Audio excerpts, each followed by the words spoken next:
మనసుంటే మార్గం ఉంటుంది అంటారు పెద్దలు. అంటే సంకల్పం ఉంటే సమయం, డబ్బు, వయసు ఇలాంటి వాటితో సంబంధం లేకుండా ఎంచుకున్న పనిలో విజయం సాధించొచ్చు అనేది పెద్దల మాట. ఇది నమ్మిన ఓ వృద్ధ జంట కృషి పట్టుదలతో దశాబ్దాల నుండి పెరటి సాగు చేస్తూ తమకు కావలసిన ఆహారం పండించుకోవడమే కాకుండా పక్కవారికి పంచి ఆకలి తీర్చేందుకు ప్రయత్నిస్తోంది. వృద్ధాప్యంలో వయసు సహకరించకపోయినా సాగుపై మక్కువతో సేంద్రియ పద్ధతుల్లో పెరటి పంటలు పండిస్తూ తాము తింటూ మిగిలిన వాటిని 10 మందికి పంచుతున్నారు ఈ దంపతులు. సేంద్రియంగా పెరటి సాగు చేస్తూ ఆదర్శ జంటగా మారిన వృద్ధ దంపతులపై ప్రత్యేక కథనం చూద్దాం.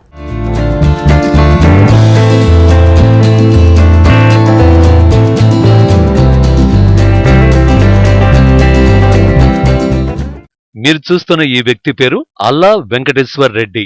ఊరు పాండురంగాపురం, జిల్లా నంద్యాల. గ్రామంలో ఇతనిని వెంకటేశ్వర్ రెడ్డి అంటే పెద్దగా గుర్తుపట్టరు. కానీ సేంద్రియ ఎరువులతో ఇంట్లో పండించే కూరగాయలను ఉచితంగా ఇచ్చే వ్యక్తి ఎవరు అంటే ఎవరైనా ఠక్కున ఇతని గురించే ప్రస్తావిస్తారు. చెప్పడమే కాదు, దగ్గరుండి మరి ఆయన ఇంటి దగ్గర దిగబెడతారు కూడా. కూరగాయలు ఉచితంగా ఇవ్వడంలో ఉన్న గొప్పతనం ఏమిటి అన్నదేగా మీ సందేహం? 1 లేదా 2 రోజులు ఇస్తే అంతగా దీని గురించి ప్రస్తావించాల్సిన అవసరం లేదు. కానీ ఏకంగా 5 దశాబ్దాల నుంచి తన ఇంట్లో ఓపికతో ఆలుమగలు కలిసి సహజ ఎరువులతో పండించిన కూరగాయలను తమ అవసరం నిమిత్తం కావలసినవి ఉంచుకొని మిగిలినవన్నీ ఎదుటివారికి పంచడం వారి ప్రత్యేకత.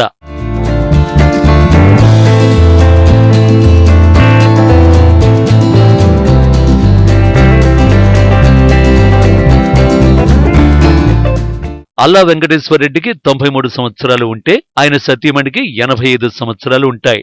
ఎంత వయసొచ్చినా అంత ఆరోగ్యంగా తిరుగుతున్నారు అంటే తమ కష్టమే అంటారు వెంకటేశ్వర రెడ్డి. కొన్ని సంవత్సరాల నుంచి అత్యంత ఇష్టంగా తమ పెరటిలోనే వివిధ రకాల కాయగూరలను, ఆకుకూరలను, పండ్లను సేంద్రియ ఎరువులతో పండించి వాటిని ఆహారంగా తీసుకోవడం తన ఆరోగ్య రహస్యంగా అభివర్ణిస్తారు పెద్ద ఆయన. 1957 ఆగస్టు 12వ తేదీన గ్రామ శంకుస్థాపన జరిగింది. ఆ గ్రామ శంకుస్థాపనలో నేను చిన్నవాడిని. అప్పుడు నాకు 27 సంవత్సరాల వయసు. ఇక అక్కడి నుంచి ప్లాట్లు వేసి శంకుస్థాపన చేసినాం కదా. ఎవరికి వాళ్ళే ప్లాట్లు నిర్ణయించుకొని అక్కడి నుంచి ఇల్లు కట్టుకొని పూర్లే కట్టుకొని ఎవరికి వాళ్ళే సంసారం జరుపుకుంటూ ఉన్నాము. అక్కడి నుంచి ఎవరికి వాళ్ళు జాగ్రత్తగా సంసారాలు ధర్మంగా, న్యాయంగా, ప్రవర్తనగా నడుస్తూ ఉన్నాము. దొడ్డుల్లో వాళ్ళు ఆకుకూరలు పెంచుకొని ఒకరికొకరు సాయం చేసుకొని ఎవరికన్నా కావాలంటే వాళ్ళకి నేను ఇచ్చి నాకు కావాల్సింది వాళ్ళు ఇచ్చి అదే ప్రకారంగా చేసుకుంటూ ఉన్నాము. అయితే ఎక్కువగా నేను ఆకుకూర పెంచి ఊళ్ళో పంచేవాడిని. ఊళ్ళో ఎంతకాలం పెంచానో 20 సంవత్సరాలు పెంచాను.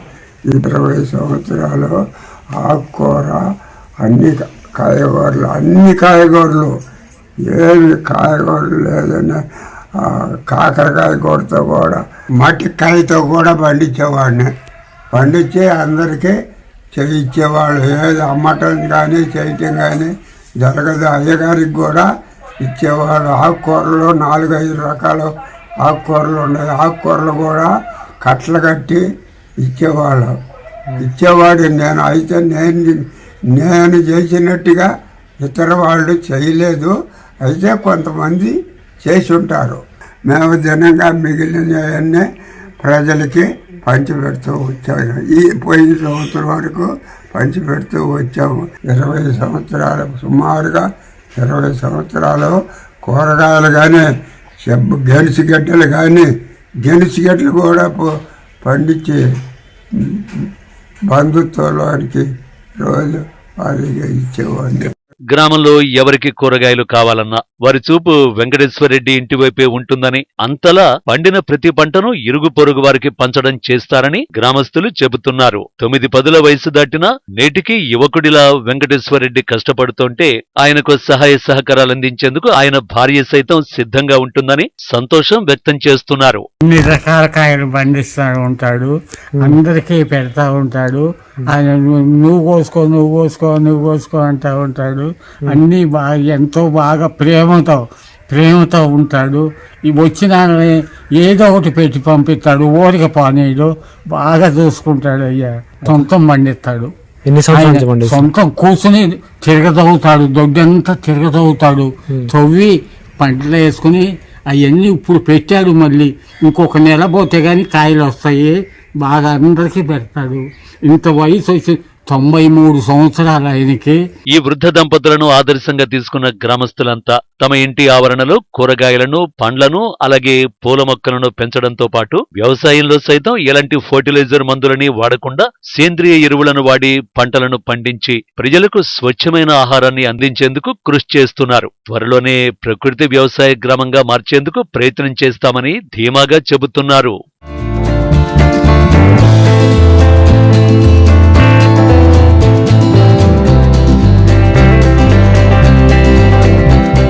నిరంతర ఆదాయానికి రైతులు ఎక్కువగా కూరగాయల సాగుపైనే ఆధారపడతారు. ఇతర పంటలతో పోల్చుకుంటే త్వరగా కోతకు రావడం, మార్కెట్లో డిమాండ్ ఉండడం చేత రైతులకు లాభసాటిగా ఉంటుంది. అయితే మరింత ఆదాయం గడించాలంటే మార్కెట్ గిరాకీ అంచనా వేసి పండిస్తే కాసుల పంట పండుతుంది. ఈసారి టొమాటో గిరాకీ అంచనా వేసిన కొంతమంది రైతులు టొమాటో సాగు చేసి కోట్లు గడించారు. అలాగే 22 ఎకరాల్లో టొమాటో సాగు చేసి కోట్లు ఆదాయం గడించిన చిత్తూరు జిల్లా కరకమంద గ్రామ రైతు చంద్రమౌళి అనుభవాలపై ప్రత్యేక కథనం.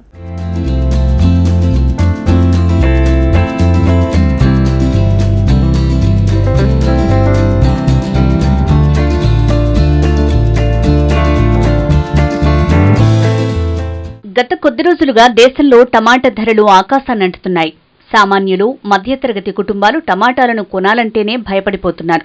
అయితే భూమిని నమ్ముకున్న రైతుకు అనూహ్య రీతిలో అదృష్టం వరించింది. టమాటాలో పంట సాగు చేసిన ఓ రైతు 3 కోట్ల రూపాయలను సంపాదించాడు.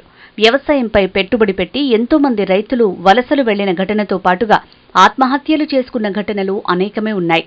ఇలాంటి సమయంలో చిత్తూరు జిల్లాలోని పడమటి ప్రాంతాల రైతులు టమాటా పంటపై ఆధారపడి పంటను సాగు చేశారు.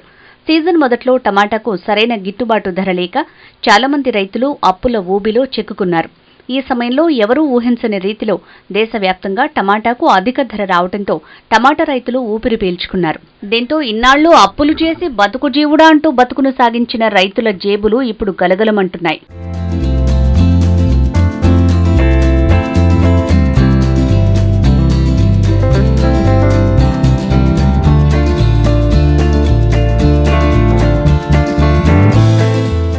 టమాటా అధికంగా సాగయ్యే చిత్తూరు జిల్లా కరకమంద గ్రామానికి చెందిన చంద్రమౌళి రైతు కుటుంబం కేవలం నెల రోజుల వ్యవధిలోనే 3 కోట్ల ఆదాయం పొందింది.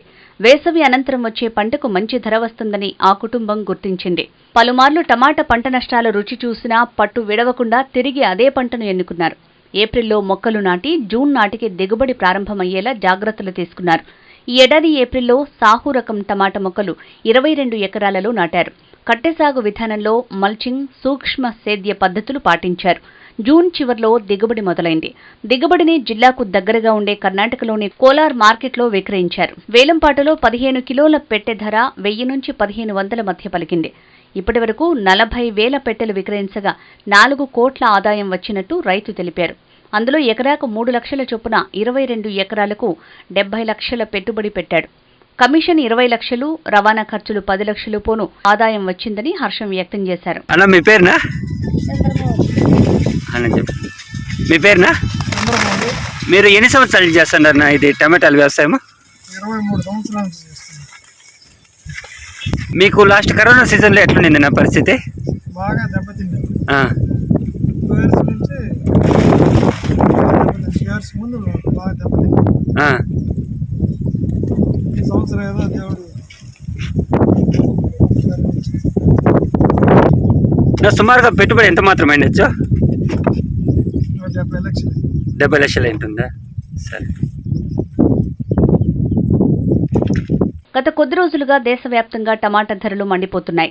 దేశంలో అతిపెద్ద టమాటా మార్కెట్లో ఒకటైన మదనపల్లె టమాటా మార్కెట్ యార్డు నుంచి వివిధ రాష్ట్రాలకు ప్రతినిత్యం టమాటా ఎగుమతి జరుగుతుంటుంది.